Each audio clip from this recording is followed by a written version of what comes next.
নবীর উম্মতের দল জীবনে ভাগ্যক্রমে এমন একটা নবী পেয়েছি আমরা, দুনিয়ায় ভুলেন নাই, কোনো ময়দানে উম্মতের কথা ভুলেন নাই, আবার আল্লাহর কাছে গিয়ে উম্মতের কথা বলেন নাই। যখন আল্লাহ বললেন নবী হে, তোমার উপরে আমার রহমত বর্ষিত হোক, আমার বরকত বর্ষিত হোক, আমার দয়া বর্ষিত হোক, সেদিন বিশ্ব নবী সেই ময়দানে দাঁড়িয়ে আল্লাহর দরবারে সঙ্গে সঙ্গে বললেন আসসালামু আলাইনা ওয়া আলা ইবাদিল্লাহিস সালিহিন। ইয়া রাব্বে কারীম, হে আরশের মালিক, আপনার রহমত, আপনার বরকত শুধু আমার একার উপরে না, ইবাদে সালেহিন যত বান্দা আমার উম্মত হিসেবে দুনিয়ার বুকে আসবে, প্রত্যেকটি বান্দাকে তোমার রহমতগুলো একের পর এক বৃষ্টির ন্যায় বর্ষণ করতে হবে। বলুন সুবহানাল্লাহ।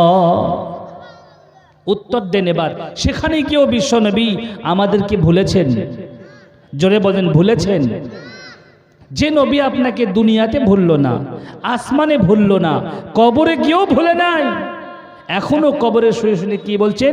ইয়া হাবলে উম্মতি, আমার উম্মতের কি হবে? উম্মত বেফিকির, উম্মত বেফিকির।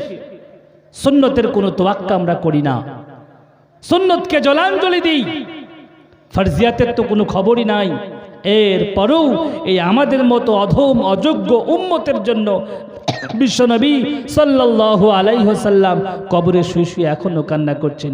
ও বন্ধু, একটু ভেবে দেখুন, আল্লাহর দরবারে গিয়ে কি জবাবদিহি করবেন আপনি?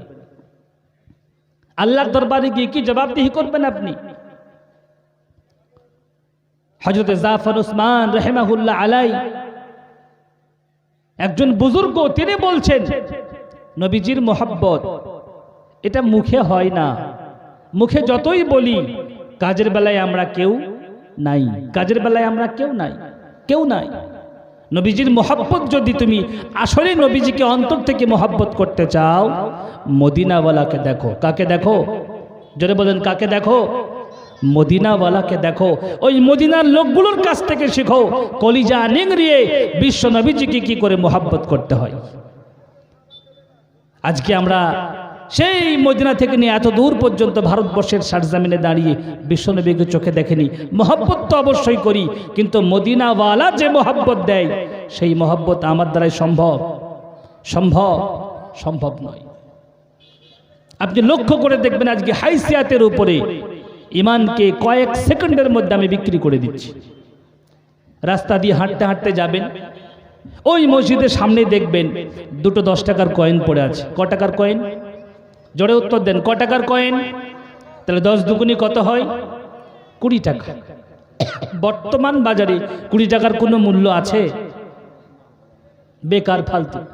বলছে লোকটা যখন মসজিদের গেটের সামনেই দুইটা 10 টাকার কয়েন কুড়িয়ে পাচ্ছে 20 টাকা, তখন সে মনে মনে এটা ভাবছে, এটা হয়তো কোনো মুসল্লির পয়সা হতে পারে, এটা নেওয়া ঠিক হবে না, এটা দিতে হবে মসজিদে। কি গো, কথা বলি কি বলি না? উত্তর দেন, বলি কি বলি না? তাহলে ইমান আছে বলেই তো কথাটা মনে হচ্ছে, ইমান জাগ্রত আছে বলেই তো মনে হচ্ছে এ পয়সা আমার নয়, এটা কারুর পড়ে গেছে, তাকে ফিরে যেতে হবে। বাপজি, সোনারা লালরা, মোহাব্বত করে দিলে হাত রেখে সত্যি কথা বলি, যদি ওই 2 টাকার কয়েন, দুটো 10 টাকার কয়েন না হয়ে যদি ওইটা 2 লাখ টাকার বান্ডিল হতো, বুঝে বলেন এবার, যদি ওইটা 2 লাখ টাকার বান্ডিল হতো, আপনি মসজিদে ঢুকতেন না মাঠ দিয়ে যেতেন? এমনও তো হতে পারে 2 লাখ টাকার বান্ডিল নিয়ে মাঠে গিয়ে ছেলেকে ফোন করছেন, সাইকেলটা লিয়ে আয়, তোর বন্ধুর বাড়ি যাব। গ্রামেই ঢুকবেন না আপনি, 6 দিন 7 দিন বাইরেই কাটিয়ে দেবেন, দেখি কারোর খোঁজ হয় কিনা, দেওয়া তো বহু দূর কি বাত। তাহলে এটা ভাববেন আপনি, 20 টাকা যখন পাই আমার ইমান জাগ্রত হয় না, এটা ফিরিয়ে যেতে হবে। আর 2 লক্ষ টাকা যখন পাই তখন ইমান কোথায় যায়? তখন ভাবতে হবে আমার ইমানকে আমি শয়তানের কাছে বিক্রি করে ফেলেছি। কথা বলেন ঠিক কিনা? শয়তান আমার ইমানকে খরিদ করে নিয়েছে, বিক্রি করে ফেলেছি। সম্মানিত হাজিরিন, এজন্য একটু ভাববেন, ইমানি মুআমিলাতের কাছে যদি আমরা নিজেকে সচেতন না করি, দুনিয়াতে যাই করি না কেন, কিয়ামতের ময়দানে গিয়ে সব কিন্তু জিরো হয়ে যাবে। তো জাফর উসমান রাহিমাহুল্লাহ আলাইহি বলছেন, ও দুনিয়ার মানুষ, সত্যি সত্যি যদি বিশ্বনবীকে মহব্বত করতে চাও, দুনিয়ার কোথাও দেখতে হবে না, একবার মদিনার দিকে তাকিয়ে দেখো। মদিনার অলিতে গলিতে ছোট ছোট কচি কচি বাচ্চা থেকে নিয়ে একবারে বৃদ্ধ বয়োজ্যেষ্ঠ পর্যন্ত বিশ্বনবীর জন্য এক কথায় কুরবান হওয়ার জন্য প্রস্তুত রয়েছেন। আমি হজ করতে গেছি, হঠাৎ করে মসজিদুন নববীর সামনে একটি কিতাবকে লিখতেছিলাম, হঠাৎ করে দেখি মসজিদের দূরে ছোট্ট একটা বাচ্চা উস্কো খুস্কো অবস্থায় মলিনতা নিয়ে ভরপুর চেহারায় মসজিদের সামনে বসে আছে। আমার নজর গেল হঠাৎ করে বাচ্চাটার দিকে, তাকিয়ে দেখলাম বাচ্চাটি ক্ষুধার্ত, ক্ষুধার যাতনায় মুখটা নরম হয়ে গেছে, গায়ে হাতে চুলগুলো এমন এলোমেলো হয়ে আছে, চুলে কোনো তেল নেই। বুঝতে পারলাম বাচ্চাটি অসহায়। কাজ পর্যন্ত গেলাম, মাথায় হাত বুলিয়ে দিয়ে বললাম, বেটারে নাম কি তোমার? কচি কচি কণ্ঠে সুন্দর করে নামটা বলল। বাড়ি কোথায় তোমার? মদিনার কোনো একটা গলি তার নাম করে দিল।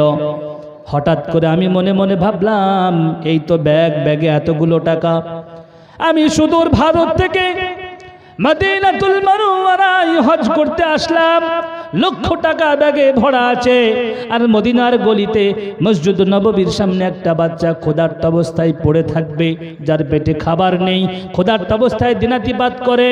এই টাকার কি দাম, এ হজের কি দাম? আমার সামনে মনে হয় আজকে আমার হজের যে টাকাগুলো বাড়তে এখনো রয়েছে, বাড়ি না ফিরিয়ে নিয়ে গিয়ে এই বাচ্চাটার পেছনে খরচা করে দেওয়া দরকার। ইমান জাগ্রত হয়ে গেল। কোচি বাচ্চাটাকে মাথায় হাত দিয়ে বলছে, বেটা তুমি কি আমার সঙ্গে যাবে? তো হুজুর হ্যাঁ যাব। তো হুট করে যে যাব বলেছে বলে আমি খুব খুশি হয়ে গেলাম। বাচ্চা যখন আমার সঙ্গে যেতে চাই খুব আনন্দ। তো বলল, হুজুর আমার মা তো এখনো আছেন, মায়ের কাছ থেকে একবার অনুমতি নিয়ে দেখে আমি, মা যদি আমাকে যাওয়ার জন্য অনুমতি দিয়ে দেয় তাহলে আমি অবশ্যই যাব। ও মুসলমান, কি মহব্বত বলেন আপনি! এই বাচ্চার কাছ থেকে মহব্বত শেখে।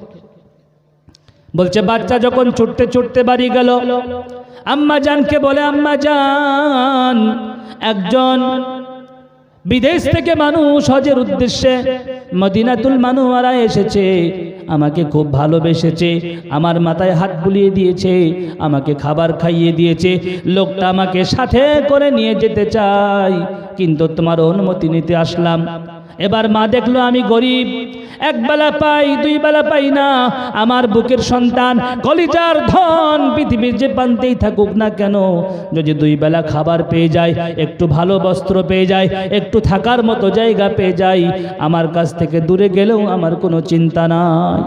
খাবার তো পাবে, ভালো জায়গা তো পাবে, একটু সুখে তো থাকবে, যাক না, কোনো সমস্যা নেই। তো মা বলল, বেটা তুমি যাও, আমার পক্ষ থেকে তোমাকে অনুমতি দেওয়া হলো, তুমি যাওয়াতে আমার কোনো সমস্যা নেই। জাফর ওসমান রাহিমাহুল্লাহ আলাইহি বলছেন, বাচ্চা যখন ছুটতে ছুটতে এসে আমাকে বলল, হুজুর, মাকে প্রশ্ন করলাম, মা আপনার সঙ্গে যাওয়ার অনুমতি দিয়েছেন? বলছি সঙ্গে সঙ্গে আমি খুশি হয়ে গেলাম। মদিনার একজন মেহমানকে আমি লালন পালন করতে পারবো, এর চাইতে বড় খুশনসিব আর কি হতে পারে? মদিনার ওই ধুলাবালি, চোখে মুখে নাকে মলি, কে বলেছিল বলেন? কে বলেছিল? রবীন্দ্রনাথ ঠাকুর।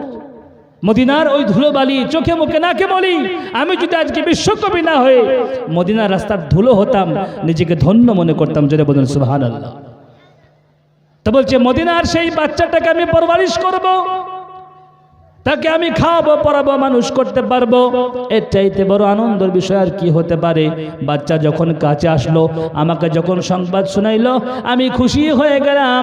বাচ্চার হাতটাকে ধরে রওজাতুন নববীতে গেলাম, শেষবারের মতো একবার সালাম দিয়ে চলে আসবো আমি মক্কাতুল মুকাররমায়।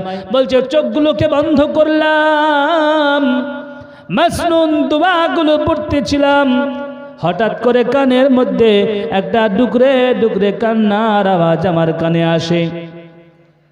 চোখ যেহেতু বন্ধ ছিল, কান্নার আওয়াজ তো পাচ্ছি, কিন্তু চোখ খুলতে পারছি না দোয়াগুলোকে পড়ার জন্য। কিছুক্ষণ পরে যখন কান্নার আওয়াজটা বাড়তেই ছিল, চোখটাকে লক্ষ্য করে দেখলাম বাচ্চাটার চোখ দিয়ে টপ টপ টপ টপ করে পানি গড়িয়ে যায়। আমি আমার মতো করে ভাবলাম হয়তো মা ছেড়ে চলে যাবে, শহর ছেড়ে চলে যাবে, বন্ধুদের সঙ্গে আর দেখা হবে না, এই দুঃখে বাচ্চা হয়তো কান্না করছে। আমি আবার মাথায় হাত বুলিয়ে বললাম, বেটারে চিন্তা নেই, এর থেকে বেশি বন্ধু তোমার হয়ে যাবে, এর থেকে ভালো খাবার পাবে, এর থেকে ভালো পোশাক পাবে, সব চাইতে উত্তম বেহতরিন জায়গায় তোমাকে রাখবো।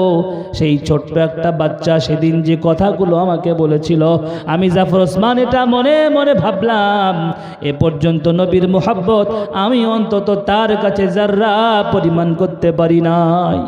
বলল, হুজুর আমার ডিসিশন চেঞ্জ হয়ে গেছে, নিয়তকে পরিবর্তন করে ফেলেছি, এখন যদি আমার কিছু প্রশ্নের উত্তর আপনি দিতে পারেন তবেই আমি যাব, নচেত আমি মদিনা ছেড়ে যেতে রাজি নই। বলল, বলো বেটা, আপনার দেশে গেলে ভালো খাবার দেবেন কিনা? বলল, দেব। আপনার দেশে গেলে ভালো পোশাক দেবেন কিনা? সেটাও দেব। আপনার দেশে গিয়ে আমি যা চাইবো সব কিছু দেবেন কিনা? বলল, এটাও হতে পারে, আমরা নিজে না খেয়ে থাকবো, নিজের পোশাক যতই কমজোর হোক না কেন, মদিনার মেহমান তুমি, তোমার খাতির যত্নের মধ্যে আমরা যার্রা পরিমাণ ত্রুটি রাখবো না। বলছে, সর্বশেষ যখন বাচ্চা প্রশ্ন করে, হুজুর আপনার ভারতবর্ষে গেলে চোখের সামনে রওজাতুন নববীকে পাবো কিনা? বিশ্বনবীজির রওজা পাবো? জাফর ওসমান বলছেন, আমি টপ টপ করে চোখ দিয়ে পানি পড়ে, মুখ থেকে আওয়াজ বার হয় না, সহজ সরল ভাষায় বললাম, বেটারে